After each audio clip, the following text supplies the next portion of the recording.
आप मुझे एक बात बताओ, एंग्ज़ायटी बीमारी है या फिर एक आदत है? क्योंकि लोग कहते हैं कि एंग्ज़ायटी ना एक बीमारी है, जिसके लिए आपको हर वक़्त पिल्स लेनी पड़ेंगी या फिर आपको कोई दवाई खानी पड़ेगी। लेकिन क्या होगा अगर मैं कहूँ कि एंग्ज़ायटी कोई बीमारी नहीं है, बल्कि एक हैबिट है? तो आज हम ना इस एंग्ज़ायटी के पीछे की हैबिचुअल साइंस को समझेंगे। कोई क्लेम नहीं कर रहा हूँ मैं, सिर्फ़ लॉजिक जो आपको एंग्ज़ायटी के लूप से बाहर निकाल सकता है, उस पर बात करेंगे।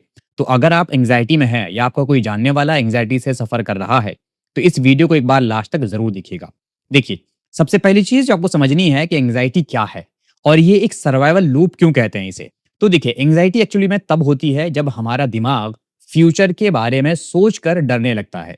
ये एक लूप है और ये लूप एक आदत की तरह काम करता है।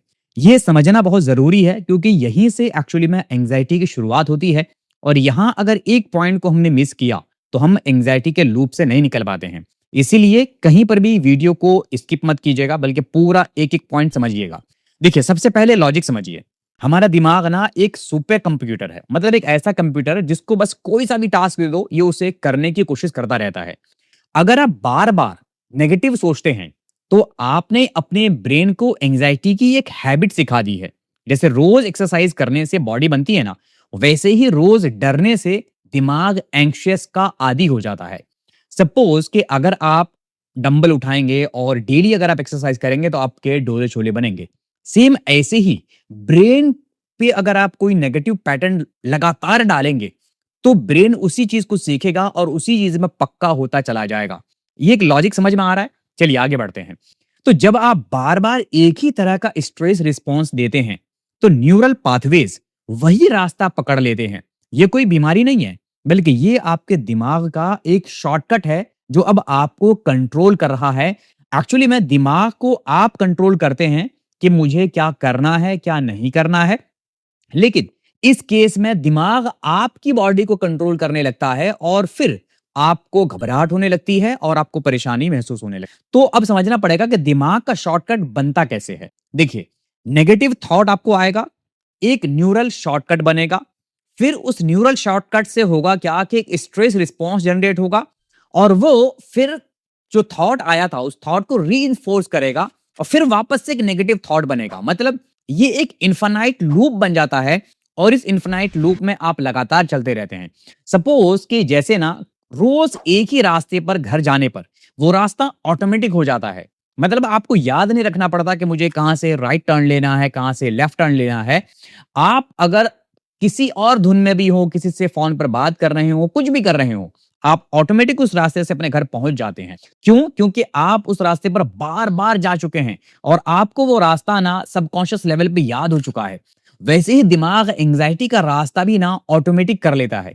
ये आपकी गलती नहीं है, बल्कि ये एक बायोलॉजी है और ये बायोलॉजी आपकी आसानी के लिए है। लेकिन कई बार हमारी आसानी ही हम पर हावी हो जाती है। तो अब समझना पड़ेगा कि मैंने इसे कैसे तोड़ा और कैसे मैं इससे बाहर आया। देखिए, मैं पहले भी बता चुका हूं कि मैं खुद एंग्जायटी में गिरफ्तार था और मैं एंग्जायटी से बाहर आया। तो अगर आपको एंग्जायटी से रिलेटेड कोई सपोर्ट चाहिए, जो मैं सीखा मैंने कि मैं कैसे बाहर आया इस सब चीज़ों से, तो आप नीचे एक लिंक आ रहा होगा, उस लिंक का फॉर्म का लिंक है, उसे फिल करके आप चाहें तो मुझसे डायरेक्टली कनेक्ट कर सकते हैं, मुझसे बात कर सकते हैं। तो चलिए, अब समझते हैं कि एक्चुअली में इससे बाहर आने का तरीका क्या है। तो मैंने ना हैबिट रिप्लेसमेंट का यूज़ किया। देखिए, कोई कॉम्प्लेक्स ट्रीटमेंट नहीं है यहाँ पर, कोई एक्सपेंसिव थेरेपी नहीं है, सिर्फ 3 प्रैक्टिकल स्टेप्स हैं जो दिमाग को एक नई डायरेक्शन देते हैं और अगर आप इन 3 डायरेक्शन को फॉलो करते हैं, तो बहुत हद तक आप खुद पर कंट्रोल पा सकते हैं। सबसे पहली चीज़, इन 3 स्टेप्स को एक-एक करके समझिएगा। सबसे पहली चीज़ है अवेयरनेस। देखिए, जभी भी एंग्ज़ियस आप फ़ील करते हैं, बस एक पॉज़ लीजिए। एक्चुअली में ना आप रुकिए और खुद से आप ये कहिए कि ये सिर्फ मेरा दिमाग है और ये मेरे दिमाग की ना एक पुरानी हैबिट है और ये उसी को रिपीट कर रहा है। ये सच नहीं है। देखिए, अवेयरनेस ही ना एक्चुअली में असली और सबसे पहला स्टेप है। तो अवेयरनेस को इग्नोर नहीं कर सकते। इसलिए अवेयरनेस सबसे पहला टूल है और उसके बाद दूसरा पॉइंट है फिजिकल एंकर। एंग्जायटी में दिल तेज धड़कता है, तो एक्चुअली में करना क्या है ना, आपको ब्रीदिंग पैटर्न पर काम करना है। 4 सेकंड सांस अंदर लीजिए, 8 सेकंड सांस बाहर छोड़िए। ये नर्वस सिस्टम को सिग्नल देता है कि सब ठीक है, कोई समस्या नहीं है, क्योंकि जब आप अपनी बॉडी को काम करना सीख जाते हैं ना, तो फिर आप इस एंग्जायटी के लूप से बाहर आ पाते हैं। हालाँकि इसमें बहुत सारे और भी ब्रीथिंग पैटर्न्स हैं, तो यहाँ पर मैं आपको एक सिंपल सा शॉर्ट और नॉर्मल सा ब्रीथिंग पैटर्न बता रहा हूँ। हालाँकि इसके अलावा और भी बहुत सारे ब्रीथिंग पैटर्न हैं, जिससे हम अपनी बॉडी को, अपने माइंड को काम कर सकते हैं और हम इस जो सिचुएशन होती है, इस सिचुएशन से हम खुद को बाहर निकाल सकते हैं। इसके अलावा एक और चीज़ है, जभी भी दिमाग नेगेटिव सोचने लगे ना, तो फ़ौरन आपको कोई फ़िज़िकल काम शुरू कर देना है।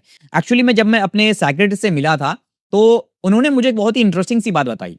उन्होंने मुझे बोला कि जब तुमको पैनिक अटैक आए ना, तो अगली बार तुम पैनिक अटैक के समय इमरजेंसी में मत भागना। तो मैंने बोला कि सर, मतलब सिंपल सी बात है, आपको पैनिक अटैक आ रहा है, आपको डर लग रहा होता है कि यार कुछ गड़बड़ ना हो जाए, कुछ इधर-उधर ना हो जाए, तो आप इमरजेंसी भागते हो। उन्होंने मुझे बोला कि निकलना, पार्क में जाना और 2 चक्कर मार के आना। तो एक्चुअली में देखिए, ये आप शुरू में ऐसे ही मत कीजिएगा, पहले के किसी एक साइकियाट्रिस्ट से कंसल्ट करने के बाद देखिएगा कि आपकी कंडीशन क्या है। तो उन्होंने मेरी कंडीशन को देखकर मुझे सजेस्ट किया। तो होता क्या है ना, फिजिकल जब मैंने समझा कि एक्चुअली में फिजिकल एक्टिविटी से क्या होता है। सपोज कि फिजिकल एक्टिविटी में पानी पीना या 10 मिनट वॉक करना, एक्चुअली में दिमाग को ना ये डिस्ट्रैक्ट कर देता है।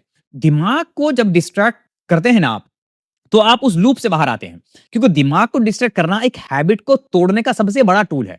सपोज कि आप किसी एक बात को लेकर परेशान हैं और अचानक से कोई बंदा आकर आपको कोई दूसरी कहानी सुना दे, तो आप उस कहानी को थोड़ी देर के लिए भूल जाते हैं। मतलब ये है कि उस फेज से आप निकल जाते हैं। तो यही होता है कि जब आपको उसका कोई सब्स्टिट्यूट दे दिया जाए, तो कोई सब्स्टिट्यूट अगर आपको नहीं मिलेगा, तो आप फिर उसी चीज को लेकर बैठे रहेंगे। तो ये 3 स्टेप हैं जिसको अपनाकर बाहर आया जा सकता है। अच्छा, अब एक चीज समझते हैं कि आज ही ना आपको 3 चीजें नोट करनी है। सबसे पहली चीज, अगर आप भी एंग्जायटी के लूप में अब फंस चुके हैं, क्योंकि देखिए, ये जब हम एंग्जायटी में आ रहे होते हैं ना, तब बहुत सारे लोगों को पता नहीं होता, लेकिन जब आ चुके होते हैं, एंग्जायटी में फंस चुके होते हैं, तब खबर लगती है। तो ये 3 बातें आज ही अपनी नोटबुक में आप नोट कर लो और इन्हें अपनी डेली लाइफ में अप्लाई करना शुरू करो और आप देखो कि आपको कितना बड़ा बदलाव देखने को मिल सकता है। सबसे पहली चीज है, stop feeding the loop. Suppose कि कोई एक व्यक्ति है और वो व्यक्ति, अगर उसको हम लगातार खाना देते रहेंगे, तो मजबूत होता चला जाएगा, स्ट्रांग होता चला जाएगा। लेकिन अगर उस व्यक्ति को हमने खाना देना बंद कर दिया, तो क्या होगा? धीरे-धीरे टाइम के बाद वो कमज़ोर हो जाएगा, बहुत ही परेशान हो जाएगा, बहुत ही कमज़ोर हो जाएगा और कोई बच्चा भी अगर उसको हराना चाहे, तो ईज़िली हरा सकता है। सिंपल चीज़ यही है, जब एंग्ज़ायटी आए ना, तो उसके बारे में और मत सोचना आपको कि भई ये कैसे हुआ? मैं क्यों नर्वस हूँ? मुझे ऐसा क्यों हो रहा है? एक्चुअली में जब आप ऐसा सोचते हो ना, तो एंग्ज़ायटी और बढ़ती है। इससे बस एक गिलिच समझिए और जाने दीजिए। समझिए कि हाँ, हो गया, ठीक है, ओके, बस ज़्यादा नहीं सोचना है। अगर आप इसको लेकर सोचने बैठेंगे, हाँ, मैं समझ रहा हूँ कि मैं यहाँ पर बोल रहा हूँ कि ज़्यादा मत सोचिए, लेकिन उस टाइम पर इसके अलावा कुछ समझ ही नहीं आता है। तो एक-एक करके स्टेप हम समझेंगे कि देखिए, ये चीज़ें एक दिन में शुरू नहीं होती हैं, तो एक दिन में खत्म भी नहीं होती हैं। ये शॉर्टकट में करने वाली चीज़ें नहीं हैं, इसको समझ के ही हटाना सबसे इम्पोर्टेंट होता है। अगर आप समझकर इससे बाहर निकलेंगे, तो आप ईज़िली इससे रिकवर हो पाएँगे। लेकिन अगर आप इसको बिना समझे निकलने की कोशिश करेंगे, तो फिर आपको होगा क्या कि कुछ टाइम के बाद आप फिर से इसमें गिरफ्तार हो सकते हैं। इसीलिए इसको समझना ज़रूरी है। तो मैं आपको यहाँ पर एक्चुअली कोशिश करता हूँ कि आप ना समझने पर फ़ोकस करें, क्योंकि जब आप एक बार समझ जाएँगे ना, तो फिर एंग्ज़ायटी को आप एंग्ज़ायटी की तरह नहीं डील करेंगे, बल्कि आप ये सीखेंगे कि एंग्ज़ायटी से कैसे बाहर आया जाता है। और बिलीव मी, एक बार जब आप ये चीज़ें सीख जाएँगे ना, आपको लगेगा कि यार मैं किस चीज़ से डर रहा था। समझ गए? तो यहाँ पर करना क्या है, हमें उसको फ़ीड नहीं करना है। और दूसरी चीज़, इनपुट जो आप ले रहे हैं ना, उसको कंट्रोल करना है, क्योंकि ये एक ऐसी चीज है जो हमारे कंट्रोल में हमेशा होती है। अगर आपका स्क्रीन टाइम या फिर सोशल मीडिया कंटेंट सिर्फ नेगेटिव है, क्योंकि अक्सर होता है जब हम एंग्जायटी में होते हैं, तो हम बस यही देख रहे होते हैं कि एंग्जायटी की डाइट क्या है, एंग्जायटी से कैसे बाहर आए, एंग्जायटी से क्या क्या हो सकता है, एंग्जायटी के क्या सिम्टम्स हैं। हम यही सारी चीजें लगातार सर्च कर रहे होते हैं। अब इन सब चीजों से क्या होता है कि हमारा माइंड ना इन्हीं के इर्द गिर्द घूमता रहता है और हम लगातार अपने माइंड को इन्हीं इनपुट से भरते रहते हैं। मुझे याद है, जब मुझे एंग्जायटी थी, तो मैं ना मतलब दिन भर रात भर बस ये सर्च करता था कि मतलब एंग्जायटी से हार्ट पे क्या इफेक्ट होता है, एंग्जायटी से क्या क्या हो सकता है। एक्चुअली ना मुझे हार्ट को लेकर बहुत डर रहता था, तो मैं एंग्जायटी के मामले में ना बहुत सर्च करता था और मतलब ऐसी ऐसी चीजें सर्च करने लग गया था जिसका मतलब क्या बताया जाए। जब बाहर आते हो तो आपको समझ में आता है कि यार मतलब क्या सर्च कर रहा था मैं। तो अगर अभी देखने के लिए आपको कहा जाए ना, आप एंग्जायटी से बाहर आ जाओगे, आपको बोलेगा कि ये वीडियो देख लो, आप खुद सोचो क्या देख रहा हूँ मैं यार, क्यों टाइम ये कर रहा हूँ। तो लेकिन उस टाइम पर आप बड़े चाव से, बड़े मतलब सुकून से और बहुत ही गहराई से उसको सोच रहे होते हो, देख रहे होते हो। तो यही होता है एक्चुअली में एंग्जायटी में। तो ये चीज़ें आपको कंट्रोल करनी है थोड़ी-सी। इसके बाद एक फिक्स रूटीन होना आपके साथ ज़रूरी है।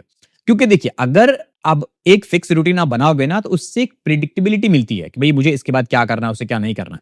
इससे क्या होता है कि जब एक प्रेडिक्टेबिलिटी जब एक मिलेगी ना, तो उससे आपका डर अपने आप कम होगा। क्योंकि कोई अनजान जगह जब आप जाओगे ना, आपको डर लगेगा, घबराहट होगी। लेकिन अगर किसी जगह पर आप रोज़ जाते हो, आपको पता है कि अच्छा इसके आगे यहाँ, इसके आगे ये, इसके आगे ये, तो आपको डर नहीं लगेगा। तो इसीलिए प्रेडिक्टेबिलिटी होना बहुत ज़्यादा ज़रूरी है। किसी शॉर्टकट में मत फँसिएगा, क्योंकि शॉर्टकट से ना एक्चुअली में एंग्जायटी खत्म नहीं होती है। तो किसी शॉर्टकट में नहीं फँसना है, एक स्ट्रक्चरल रूटीन बनाना है और उस स्ट्रक्चरल रूटीन को डेली फॉलो करना है।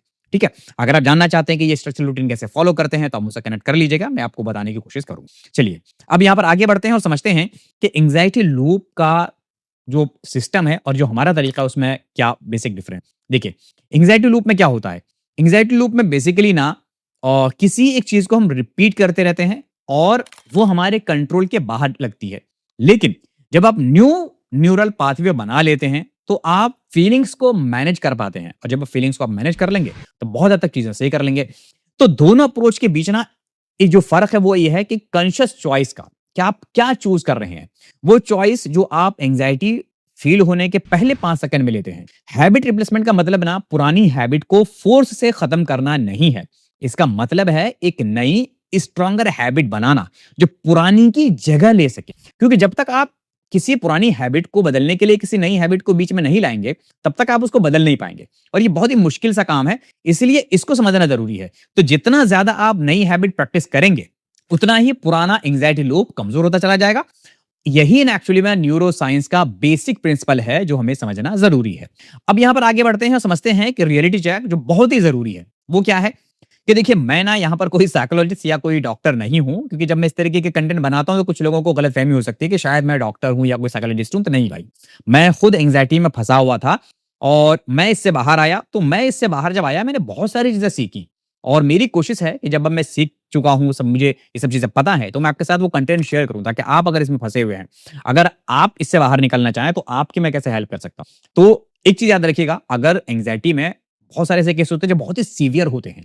तो अगर कोई सीवियर केस है आपका, तो प्रोफेशनल हेल्प लेना ना बहुत ज़रूरी होता है और उसमें कोई शर्म नहीं होनी चाहिए। बहुत सारे लोगों को लगता है कि यार मैं किसी साइकियाट्रिस्ट के पास जाऊँगा, किसी साइकोलॉजिस्ट के पास जाऊँगा, तो लोग पागल समझेंगे कि ये लड़का पागल हो गया है या कैसे दिमाग के डॉक्टर के पास जा रहा है। तो ऐसा नहीं सोचना है। ये आपकी ज़िंदगी है और इसके बारे में आपको सोचना पड़ेगा। अगर आप ये सोचते रहेंगे ना कि लोग क्या सोचेंगे, मैं किसी साइकियाट्रिस्ट से मिलूँगा, किसी साइकोलॉजिस्ट से मिलूँगा, सेशंस लूँगा, तो लोग क्या सोचेंगे, फ्रेंड्स क्या सोचेंगे। तो आपको इन सब चीज़ों के बारे में नहीं सोचना है। आपको ये सोचना है कि आपका जो टाइम वेस्ट हो रहा है, आपकी जो ज़िंदगी वेस्ट हो रही है, उसको कैसे सही मायनों में सही किया जाए और इसके लिए आपको स्टेप लेना पड़ेगा, ठीक है? तो एक्चुअली मैं ये कंटेंट सिर्फ़ उन लोगों के लिए बनाता हूँ, जो रोज़ाना की छोटी-छोटी एंग्ज़ियस हैबिट से परेशान हैं। अगर आपको लगता है कि सिचुएशन आपके कंट्रोल से बाहर है, तो हमेशा एक एक्सपर्ट से बात ज़रूर करें। हम सिर्फ़ अवेयरनेस और हैबिट्स की बात कर रहे हैं यहाँ पर और यही इस कन्वर्सेशन की एक्चुअली में सीमा भी है और अगर आप मुझसे पर्सनली कॉन्टैक्ट करना चाहें, तो कॉन्टैक्ट कर सकते हैं। और इस वीडियो से जो समझने वाली चीज़ें हैं, जो याद रखने वाली चीज़ें हैं, वो ये हैं कि ये आपकी पर्सनैलिटी नहीं है, ये एक लर्न्ड हैबिट है, जो दिमाग ने खुद बना ली है और जो सीखा जा सकता है, वो अनसीखा भी जा सकता है। मतलब जो चीज़ गलत आपने सीख ली है, उसको हम बदल भी सकते हैं। दूसरी चीज़ ये है कि दिमाग प्लास्टिक है, इसका मतलब है कि नए पैटर्न्स बनाना पॉसिबल है। प्लास्टिक क्या मतलब वो प्लास्टिक मत में लीजिएगा, मतलब न्यूरोप्लास्टिसिटी एक कांसेप्ट होता है, उसके हिसाब से बता रहा हूँ मैं। तो बनाना जो न्यूरल पाथवे है और नया पैटर्न बनाना पॉसिबल है। बार-बार नई हैबिट प्रैक्टिस करने से पुराना लूप कमज़ोर होता है और हम एक नए लूप में आ सकते हैं। इसके अलावा अगली चीज़ है कि पॉज़ लेना ज़रूरी है, ब्रीथिंग करना ज़रूरी है और एक्शन लेना ज़रूरी है। ये 3 सिंपल टूल्स एंग्ज़ायटी के लूप को तोड़ने के लिए काफ़ी पावरफुल हैं। इसको प्रैक्टिस करके देखिएगा। इसके अलावा अगर सिचुएशन आपके कंट्रोल से बाहर हो रही है, तो मैं अगेन ये कहना चाहूँगा कि किसी साइकियाट्रिस्ट से मिलने में, किसी प्रोफेशनल से मिलने में आपको कोई शर्म, कोई झिझक नहीं होनी चाहिए। सेल्फ अवेयरनेस और प्रोफेशनल सपोर्ट एक्चुअली में आप साथ लेकर चलेंगे, तो जल्दी रिकवर होंगे। मैंने खुद ये किया है। पहले मैंने साइकियाट्रिस्ट से कंसल्ट किया, फिर एक ग्रुप था जो जिस तरह मैं अभी आपको यहाँ पे सिखाने की बात कर रहा हूँ, वो भी सिखाते थे। मैंने उन ग्रुप से कॉन्टैक्ट किया और उन्होंने मुझे ये समझाया कि किस तरीके से एंग्जायटी से बाहर आया जाता है और जो साइकियाट्रिस्ट है, उन्होंने मुझे हेल्प किया कि कैसे मैं इन चीज़ों को समझूँ और कैसे मैं उससे बाहर आऊँ। तो सारी चीज़ों का एक कॉम्बिनेशन बना और फिर उससे मैं सक्सेसफुली बाहर आ पाया। तो आपको भी अगर बाहर आना है, तो ये स्टेप लेना शुरू कीजिए। एंग्ज़ायटी देखिए आपकी पर्सनैलिटी नहीं है, बस एक आदत है, याद रखिएगा, और आदत को बदला जा सकता है, ये एक बहुत अच्छी चीज़ है। और अगर आपको लग रहा है कि आपने एक्चुअली में बहुत ज़्यादा एंग्ज़ायटी में अपनी लाइफ़ गुज़ार दी है और आपको महसूस हो रहा है कि बिना वजह ना आपका दिमाग डर रहा है और आप घबरा रहे हैं, तो अपने एक्सपीरियंस आप नीचे कमेंट में शेयर करना चाहें तो कर सकते हैं। आपकी कहानी किसी और की मदद कर सकती है, किसी और की लाइफ़ में कुछ वैल्यू ऐड कर सकती है। तो हेल्थ और हैबिट से जुड़े ऐसे ही लॉजिकल ब्रेकडाउन के लिए आप चाहें तो इस चैनल को सब्सक्राइब कर लीजिएगा, और याद रखिए, ये करने से पहले ये वीडियो आप एक बार ज़रूर देख लेना कि भई मैं कैसे बाहर आ सकता हूँ, और ये करना पॉसिबल है। ये ऐसी चीज़ नहीं है कि जिसमें अगर हम फँस गए तो हम कभी बाहर नहीं आ सकते। तो पॉसिबल है, पॉसिबिलिटी है, इसीलिए इस बात का ध्यान रखिएगा, और उम्मीद है कि आपको काफ़ी कुछ सीखने को मिला होगा इस वीडियो से। अगर ये वीडियो हेल्पफुल लगा है, वीडियो को लाइक ज़रूर कीजिएगा, अपने फ्रेंड्स के साथ चाहें तो आप शेयर भी कर दीजिएगा। मिलते हैं अगली वीडियो में, तब तक अपना ख़्याल रखिए। Thank you so much.